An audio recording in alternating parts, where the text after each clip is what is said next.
O Marcel é o cara dos bastidores, é a prova de que se você dominar uma estratégia, não importa se vai ser no orgânico, se vai ser com anúncio, e se você focar, você não precisa necessariamente estar aparecendo.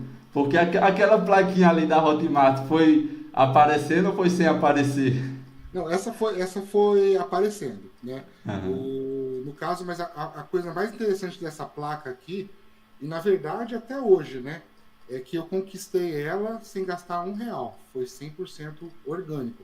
Hoje, a minha estrutura, ela ainda roda 100% orgânico, né? Agora que a gente está começando a potencializar tudo ela com ads, né? Mas eu comecei, a minha história foi em 2013, né? Quando tudo era mato, na verdade. Foi muito engraçado, até vou compartilhar com vocês. É na época que ninguém falava de marketing digital, era a parte que era muito difícil acreditar que dava para você ganhar dinheiro na internet, né? E eu sempre fui de ficar olhando, vendo youtubers e tudo mais, e eu comecei a juntar as pecinhas. Eu falei, existe esse mercado aqui de infoproduto, existe o YouTube. E se a gente tentar unir os dois, né? E isso aí foi numa fase da minha vida muito engraçada, porque eu, antes de mexer com marketing digital, eu tinha uma importadora de celulose. E foi na época que o dólar deu uma super disparada e eu literalmente eu quebrei. Eu fiquei com uma dívida de R$ 500 mil e que com o YouTube e com infoprodutos eu resolvi essa dívida aí em questão de praticamente 8 meses, né? Foi uma Poxa. coisa assim bem interessante. E o mais engraçado é que hoje, claro, alguns números não são assim, né? Naquela época, o meu primeiro milhão eu fiz com menos de 20 mil inscritos no meu canal, né? E hoje, claro, não é uma realidade assim, porque hoje o YouTube está muito mais difundido, você precisa de números maiores, um público maior e tal. Mas eu vou compartilhar com vocês um pouco a minha história de como que até hoje, né, a minha estrutura roda no orgânico.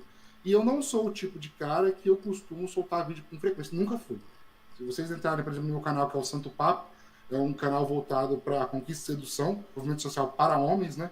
Existiam até intervalos, às vezes, que eu ficava de 3 a 4 meses sem postar nenhum vídeo, porque o vídeo que eu postei estava vendendo tanto eu falava assim, não vou nem mexer, deixa ele vendendo. Na hora que ele perder um pouco de força, eu vou lá e solto o outro, né? Mas não vou falar que meu canal começou na loucura ou que eu simplesmente fiz. Não, eu passei bastante tempo estudando a plataforma, estudando o próprio YouTube, tanto que nessa mesma época nasceu a primeira versão do Escola para YouTubers, né? Não sei se vocês conhecem o canal Escola para YouTubers do Kaique, foi o cara que desenvolveu os infoprodutos, roteiros e tudo mais por muitos anos. Eu saí do projeto recentemente, né? Agora eu vou criar o meu próprio projeto voltado para. Só que o meu projeto é voltado mais para pessoas que querem utilizar o YouTube para ser sua vitrine de venda, para fazer vendas, no caso, né? Mas é uma jornada que eu estou começando agora, porque eu gosto de fazer uma coisa que realmente dê muito resultado para as pessoas. Então, tudo que rodou nos bastidores dessa minha jornada nos últimos 10 anos, inclusive está fazendo 10 anos agora, esse mês, né? Eu vou começar agora a colocar tudo na mesa. Como que foi essa jornada, no caso? A primeira coisa que eu fiz, eu fui estudar a plataforma. E tentar entender como o algoritmo funcionava.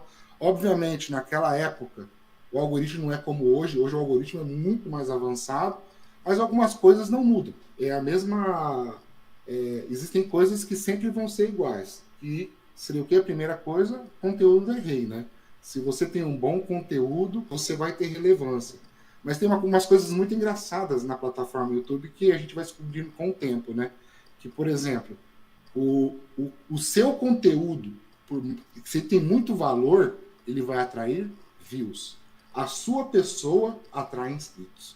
Porque as pessoas se inscrevem por quem você é. Porque conteúdo como o seu, vai ter vários. Mas hoje a gente tem o poder de escolha. Por exemplo, uma pessoa que fala sobre chat GPT. Né? Por mais que você siga, você vê 10 vídeos assim, de vários criadores diferentes, você vai ter aquele que você vai se identificar e aquele que você vai acabar se inscrevendo e você vai adotar ele como mentor, né? Então eu percebi isso e falei assim, nossa, olha que interessante. O YouTube, as pessoas escolhem te seguir por quem você é, né?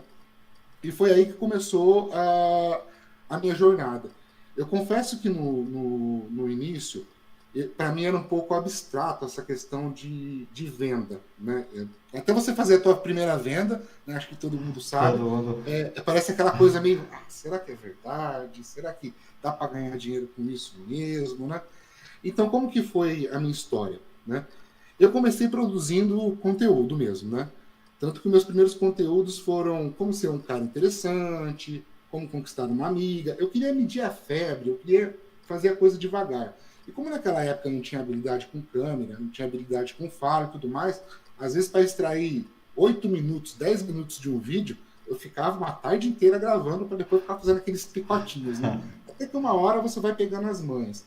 E eu lembro até hoje que na época eu era casado, eu peguei, fiz o meu primeiro vídeo e mostrei pra minha mulher. Falei, e aí, o que você achou? Ela começou a assistir, ela olhou pra minha cara e falou assim, posso assistir minha novela? Eu falei, putz, ficou horrível, né? Eu falei assim, então o que eu preciso fazer? Daí eu comecei a estudar. O tio meu, ele é cineasta, né? E ele havia me dado um livro sobre roteiros, né?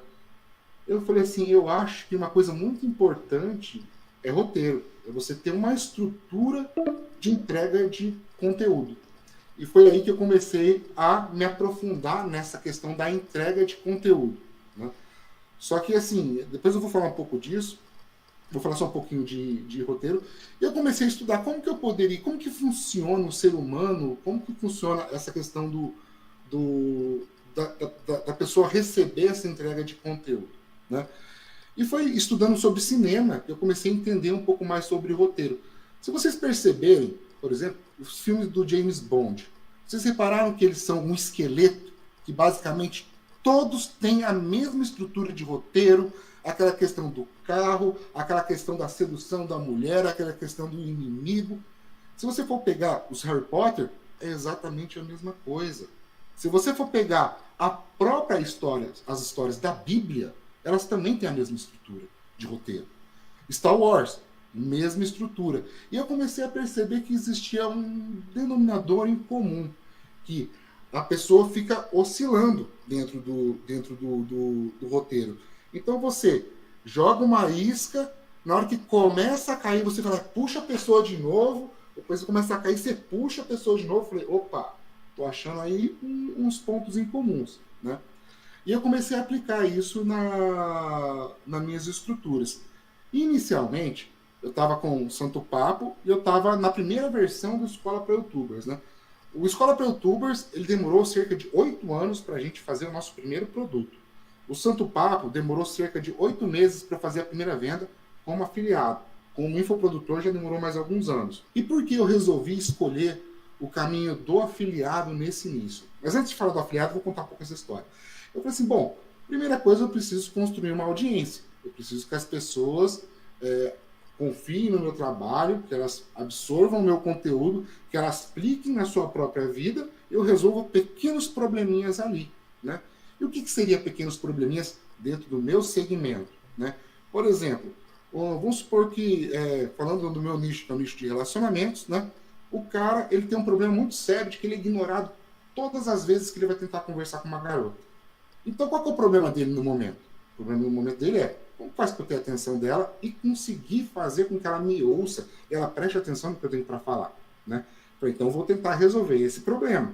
Vou ensinar ele a como que ele pode ter uma comunicação ou mandar uma mensagem que faz com que ela preste atenção. Beleza. Só que quando você resolve esse problema da pessoa, primeiro, ela vai confiar em você, porque você resolveu um problema pontual.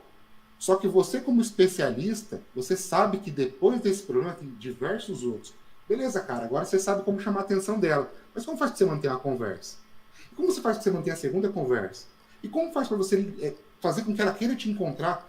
E no encontro, como que faz para você conseguir desenvolver uma conversa ao vivo? Então, perceba que, por mais que você entregue o seu melhor conteúdo para resolver um problema, existem diversas outras barreiras na frente. Então foi isso que eu enxerguei inicialmente. Então o que eu percebi? Né? E eu era sozinho na época, não tinha equipe, não tinha estrutura, não tinha nada. E eu fiquei pensando, eu fiquei naquela dúvida, será que eu produzo conteúdo? Será que eu viro, será que eu faço, fico um afiliado? Beleza. E nesse período de dúvida, eu fiquei produzindo conteúdo e, ao mesmo tempo, fiquei produzindo conteúdo também para a Escola para YouTubers, fazendo os roteiros, criando tudo que eu ia aprendendo, eu ia repassando para o Kaique, ele ia escrever, ele apresentava o canal na época. E até que eu conheci naquela época o Eduardo Santorini, que ele tinha um blog que chamava Atitude de Homem. Hoje chama atitude.com, nem é ele mais que apresenta, hoje ele não está mais no nicho de relacionamento. E ele tinha um livro bastante famoso, que era, deixa eu me lembrar, era os Código da Atração, me lembrei. Né? E era um produto que na época ele custava R$25, se eu não me engano, e a comissão dele era R$7. Né? E a gente, ele falou assim, conversando, chamei ele para conversar, falei, cara, acho que tá na hora de monetizar esse canal. Eu falei, vou conversar com esse cara. Eu não conhecia nada. Ele falou, pô, Marcelo, pô, assiste seu canal, a forma que você apresenta os vídeos é super interessante e tal, não, vamos fazer uma parceria assim. E o que ele fez? Ele me mandou 4 vídeos, ele entregando o conteúdo, e eu fiquei como host. E como que seria isso aí? Eu só aparecia no começo e no final do vídeo. Né? No começo, para falar um pouco sobre o problema, chamava ele, inseria o vídeo que ele me mandou, e no final eu fazia um CTA, o produto dele, né? E na hora que eu soltei o primeiro vídeo, começou os plinks. Eu falei, opa! Eu falei, espera aí, esse negócio aí de afiliado funciona, né? Daí eu falei, soltei o segundo vídeo, plim, plim, plim, plim, plim, plim, começou de novo.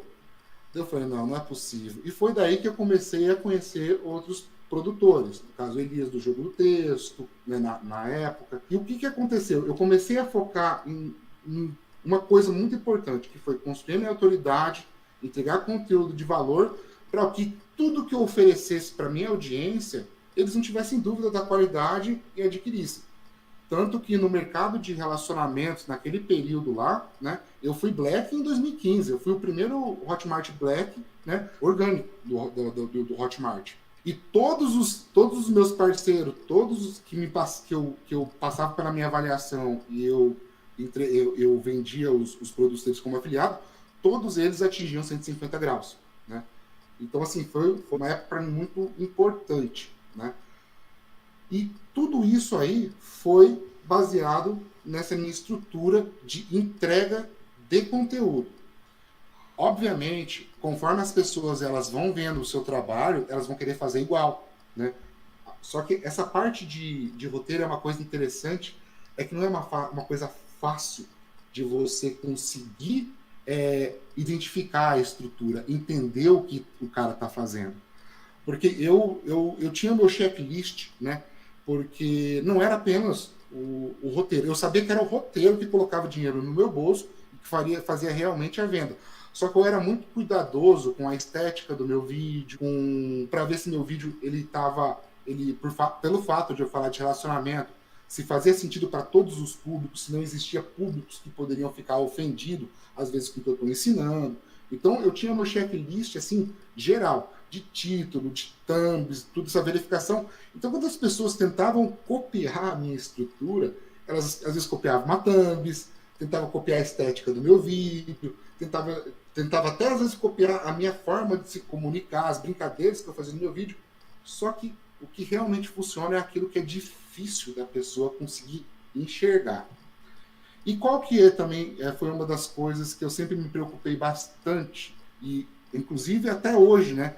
Tem vídeos meus, hoje meus vídeos que mais vendem não são os vídeos que eu solto hoje.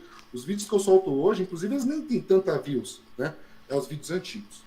Os vídeos antigos são os que literalmente colocam dinheiro no meu bolso. Inclusive é até engraçado que são períodos, né? Tem um vídeo que está vendendo mais no meu canal hoje, ele já deve estar no hype há mais de um ano. Independente do vídeo que eu soltar, eu não consigo derrubar esse vídeo que vende. E eu lembro que o primeiro vídeo eu tinha feito, acho que foi era mais ou menos setembro, meio de setembro, eu tinha feito R$500, porque a comissão era baixa, era R$7 e pouco, né, mais ou menos, que eu ganhava na época. E não tinha concorrência e tudo mais. Daí eu falei, opa, soltei outro vídeo, daí já começou no outro mês, já foi 2.000. Daí no outro mês já foi 5.000. Em dezembro eu lembro que eu já estava com um faturamento de 10. Daí em janeiro já foi para 15, já foi para 20, né? Daí eu comecei a viajar para São Paulo, para conhecer outros produtores, para conhecer porque o pessoal queria me conhecer, porque eles queriam que eu vendesse os produtos deles, né? Mas assim, eu cometi alguns erros também, porque até eu entender que a confiança que o público tinha em mim é fundamental, né? Aconteceu, obviamente, de eu recomendar um produto ruim, né? E quando eu recomendei esse produto ruim, foi uma catástrofe. Por quê? Porque eu fiquei, além de eu não ter tido as vendas que eu gostaria de ter, eu fiquei um bom tempo sem vender novamente na quantidade que eu vendia. Olha Porque isso, tá eu vendo? precisava reconquistar novamente a confiança desse público, né? Então, assim, é muito importante essa responsabilidade. Principalmente, eu falei, opa, Marcelo, calma aí, cara. Você está mostrando o teu rosto, a tua cara, então você precisa que os produtos passem por uma auditoria, né? Daí foi até que começou, no caso do jogo, era o jogo do texto na época, foi um produto que na versão 2 eu já entrei eu entrei como coprodutor. Antes de chegar como produtor mesmo, eu botei o pezinho na coprodução. Por quê? Porque eu queria auditar os produtos que iam para o meu canal, né? E assim, eu já tinha feito já tinha feito um bom dinheiro, já tinha guardado uma boa grana. E isso aí para mim foi fundamental. Por quê? Quando você trabalha de afiliado, você tem que se preocupar com poucas coisas. Você tem que se preocupar se o que você está oferecendo tem boa qualidade e tem um bom suporte. Porque a partir do momento que você percebe que tem boa qualidade e um bom suporte, você só tem que se preocupar com vender. Você não tem que se distrair com o resto das coisas. Então, tanto que na hora que eu migrei para produtor, né, do dia para a noite eu tinha um estúdio, eu tinha equipe, porque naquela época não tinha hoje, não era fácil você conseguir um freelance para fazer algo para você, né? Um cara que faz VSL, um cara que faz página e tal. Meio que eu tinha que treinar a minha equipe interna para fazer isso, né? Então, assim, foi muito bom, por quê? Porque eu consegui me capitalizar muito bem, né? Eu consegui sair daquela dívida de $500 000, né? Consegui juntar Em mais 8 meses que eu guardei a informação. Sim, foram 8 meses. Foram 8 meses. Foi, assim, transformador mesmo. E eu consegui montar uma boa equipe, né? Mas, assim, uma coisa que eu bato forte nessa questão do roteiro, porque por mais que muita coisa mudou, a parte do roteiro não muda, cara. Porque a forma que, tanto que Hollywood, né? Muita gente não sabe. Esse livro aí, depois eu vou até pegar um nome, eu passo aqui, eu tenho que achar ele em algum lugar, que eu não me lembro. É um livro muito antigo. Ele é um livro de um cara que ele avaliava, era um cara que avaliava os roteiros de Hollywood. Isso foi no quê? Foi em 1900 e bolinha, sabe? Uma coisa quando o cinema estava começando. Então Hollywood recebia muitos roteiros e esse cara que fazia a avaliação dos roteiros. E ele começou a perceber que existia um padrão dos filmes que faziam sucesso e os que não faziam sucesso. E foi aí que esse cara escreveu esse livro, né? Então, assim, a gente vai começando a pegar alguns padrões. E é muito interessante que quando você domina padrão de roteiro, padrão de entrega de valor de conteúdo, meio que seu cérebro começa a pensar em piloto automático, né? Eu lembro que no começo eu escrevia meus roteiros de cabo a rabo, eu lia eles, falava para a câmera, lia eles, falava para a câmera, e tinha que fazer aquele monte de recorte, né? Os jump cuts. Depois, com o tempo, eu fui me acostumando que eu precisava só de pauta. Depois de um outro tempo, eu só precisava do título do vídeo. Não precisava de mais nada, que o cérebro já pensava exatamente como que era essa entrega de conteúdo. E quando eu fui me aventurar na parte de produto, entrar como produtor de conteúdo, né, duas razões, né, que eu saí do mercado de afiliado de relacionamento, né? Primeiro que eu percebi que as pessoas estavam começando a criar produtos muito rápidos, produtos que não tinham tanta qualidade, e eu percebi que eu falei assim, eu não posso ficar também refém do mercado, né? Eu preciso começar a desenvolver os meus próprios, né? Então foi quando eu comecei a construir meus próprios produtos. E o que é interessante? Quando você foca em entregar conteúdo de valor, você foca em criar um canal para entregar valor para as pessoas que elas gostam do seu conteúdo, você sem perceber, você está fazendo uma coleta de informações absurda. Você começa a perceber quais são as dores incomuns que elas têm, qual que é a idade desse público, qual que é a rotina, aquele estudo do avatar, sabe, que a gente faz no marketing digital. Praticamente você tem mastigado isso de forma orgânica. Então isso aí facilita demais essa questão de você conseguir entregar cada vez mais e mais conteúdo que as pessoas esperam que você entregue.